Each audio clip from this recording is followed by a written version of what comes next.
It's been decades since 12-year-old Sara Anne Wood went missing, but investigators still say they will never give up looking for her body. Sara was abducted some 30 years ago in central New York. Now, even though her killer, Louis Lent, is behind bars, authorities say he refuses to give her family the peace of knowing where Sara is. 48 Hours correspondent Erin Moriarty has followed this case since the beginning and has the latest on the unending search for Sara. Hi, Erin. Good morning. Thanks for being here.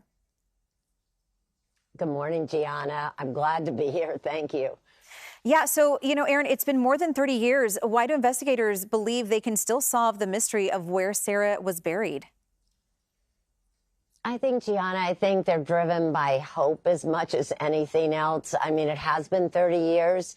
Louis Lent has always professed to be a religious individual, and I think investigators are hoping that he might decide now that he's in his 70s to clear his conscience. He also has a history of doling out information over the years, sometimes doling it out and pulling it back.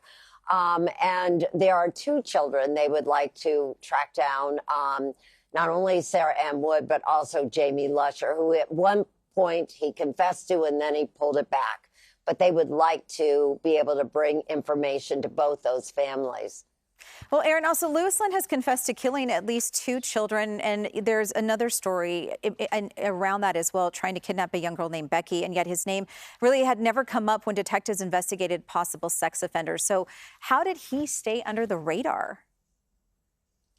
That's really one of the most surprising parts of this story and very scary. He was not on any of their sex offender lists. That's what they first started. They went through all the sex offender lists to try to see any suspects. He wasn't on there, and I think they believe it's because, he was a great actor. He hid behind the Bible. He went to Bible school. He was an extrovert who would help all his neighbors. Nobody suspected him. He later told investigators that he had this evil alter ego. A lot of predators say that. Mm-hmm. And in his case, he called him Stephen. And he said that was the person who did all the kidnapping. Well, I hope this family gets the closure that they need. They've probably wanted for so many years.